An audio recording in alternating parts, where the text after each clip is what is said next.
My dear Dickinsonians, do you want to know what the poem It's All I Have to Bring Today Home to Me? If so, stay tuned.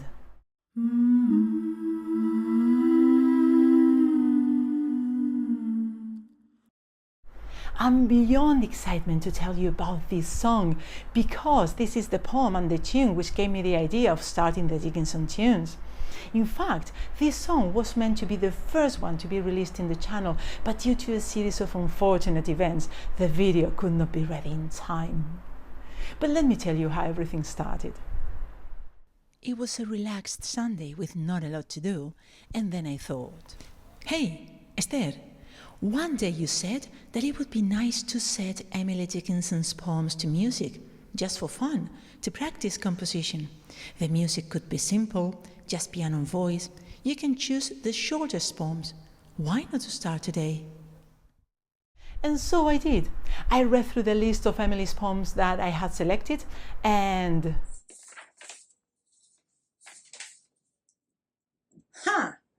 This one! For example, it talks about nature and generosity, it's sweet, and as you already know, I love sweet things, so I started with that one.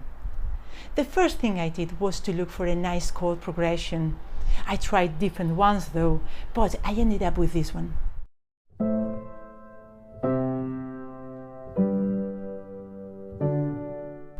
The whole tune is based on just those 4 chords, so it's quite simple.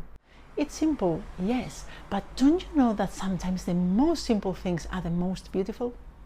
Yes, you're very right, and that's why I found it perfect, because it made me feel the peaceful and calm atmosphere that nature usually brings. So I started to improvise over those chords to find a melody that could match to the verses. But as usual, at first, it was a bit different. It's all I have to bring today, this and my heart beside this and my heart and all the fields and all the meadows wide. I don't know. It's quite fine, but not the one. Come on, you can do it much better. Yes, you're very right. Let's try with something else. It's all I have to bring today, this and my heart beside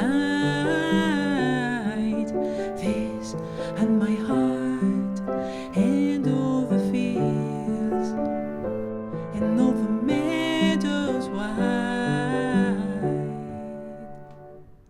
And this is the melody that you already know. And if you don't, just click on the link and listen to the whole tune. Yes, I like that one much better, and I thought it would perfectly do for in certain parts the melody opens a bit and lengthens some notes, which could express the generosity implied in the poem as if literally giving something, like in the first verse with the word today. It's all I have to bring today. Or with the word beside. This and my heart beside. Or when she gives us the meadows wide for the wide, and so needs to be the melody. And all the meadows wide. Okay, so far she's been telling us about everything she's bringing, but at the beginning of the second stanza, she addresses directly to us to ask us to keep track of everything she's bringing, as she does not want to forget anything. Here she sounds cheerful and innocent to me. Obviously the discord changes, and so the melody should too. Be sure you count, should I forget someone the time could take. The last 2 verses of the second stanza, that is the last verses of the poem, are parallel in content with the last 2 verses of the first stanza. In verses 3 and 4, she gives us her heart and she adds other nature elements such as the fields and the meadows. And in verses 7 and 8, she reminds us of her giving us her heart and adds other nature elements such as the bees. So I think that the tune in those 4 verses should keep the same melodic structure. Therefore, if verses 3 and 4 sound like this and my heart and all the fields and all the meadows wide. Verses 7 and 8 should sound like this. These and my heart and all the peace which in the clover dwell. And that's the end of the poem. And well, apart from my eternal piano, what other elements can we find in the song? In this case, just a couple more. We have a cello and a choir.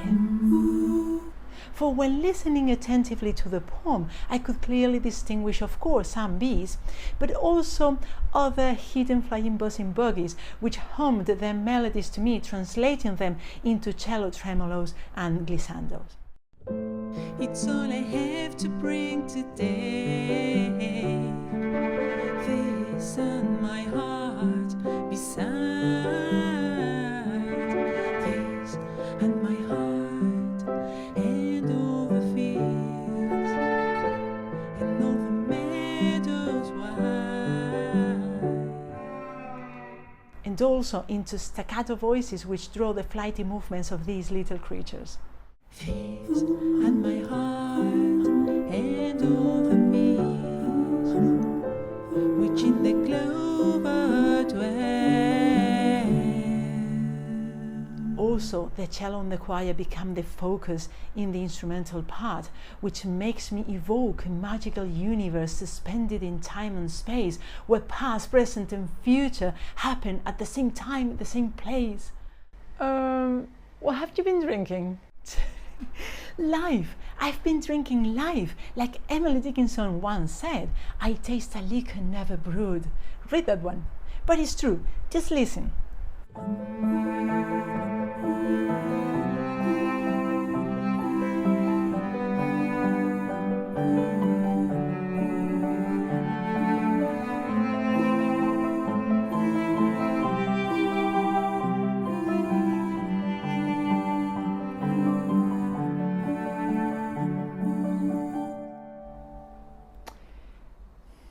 Oh well, everything is subjective, but that's what that part of the song means to me. And now that it got a bit mystic, let me tell you about the story you saw in the video. As you already know from my video on the poem This Is My Letter to the World, and if you don't, just click on the link and listen to it. I've always felt amazed about the fact of a masterpiece defying time and space and reaching so many of us, making knowledge and beauty immortal, transforming the poem into something ethereal and eternal. You have definitely been drinking something forbidden. Of course not, how bored you are, just social listen. For this concept was originally developed for the story of this tune. And apart from that, and as I told you on my previous video, for me, this poem is imbued with generosity. And so, to express both the poem's time travel and the generosity it emanates, I made Emily walk through the forest like a spectre from the past, leaving in her wake the poem that she had brought for us, showing at the same time the abundance that nature in her infinite generosity offers us. Okay, Esther, but you haven't finished the story. So you thought of composing this tune and... Oh yes, you're right. Well, I'll finish it briefly. When the song was composed, I shared it with some Dickinson lovers who precisely are the ones who introduced Emily to me.